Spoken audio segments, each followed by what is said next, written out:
Question is given GATE 2014 set 1 and this is from operating system.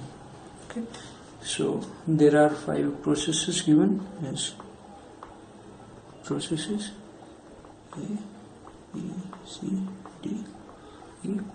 This is the arrival time of all the processes 3, 5, 7, 10. This is the burst time or execution time of all the processes. Okay, 4, 6, 3. So question is asking about average process turnaround time in milliseconds, and the CPU scheduling algorithm is shortest remaining time first. Okay, so SRTF is a primitive CPU scheduling algorithm. Okay, so we need to make the Gantt chart for these all the processes.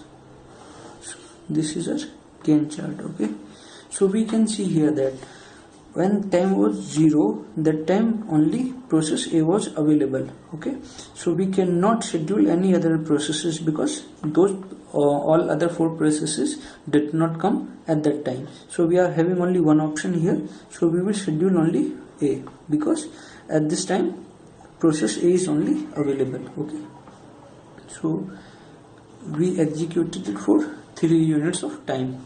Okay, so its execution time will be reduced to 3. Okay,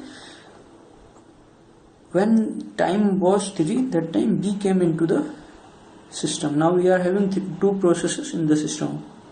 One is A and another is B. Okay, so we can see here that B's execution time is less than the execution time of A. It means that we have to schedule B now. Okay, so we will schedule B here for 2 units of time.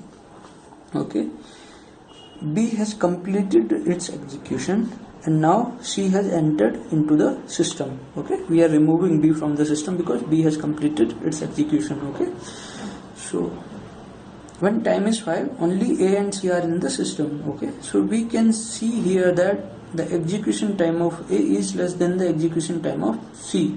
Okay, so we will schedule A here.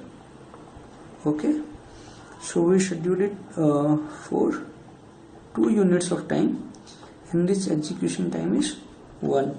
Now C enters, now D enters into the system. Okay, so but A's execution time is less than the execution time of C and D, hence we will schedule A. Okay, now A has completed its execution and it will be removed from the system. Okay, so at this moment we are having C and D in ready state, so we will schedule C because C is having the less time than D. Okay, so we'll schedule it for 2 units of time.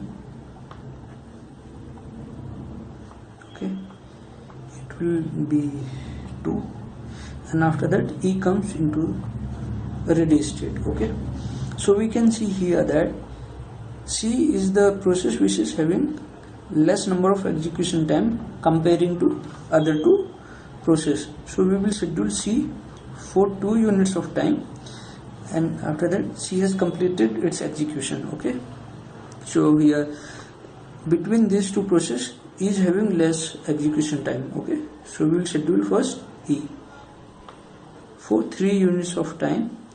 E has completed its execution and after that D is only left. Okay, so it will be okay, fine. So D also has completed its execution time. So we can see here that what is the total execution time?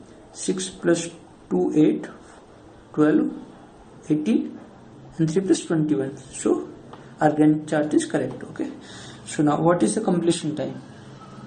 Completion time of A is 8, completion time of B is 5, completion time of C is 12, completion time of D is 21 and completion time of E is 15.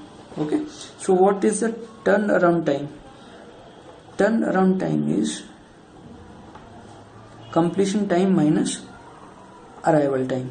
Okay, so turnaround time of A is 8 minus 0, which is 8, 5 minus 3 2, 12 minus 5 7, 21 minus 7, this is 14, 15 minus 10, which is 5. So the question is asking about average turnaround time. So average turnaround time will be 8 plus 2, that is 10, 17, 31, and this is 36, and there are 5 processes. Okay, so average turnaround time will be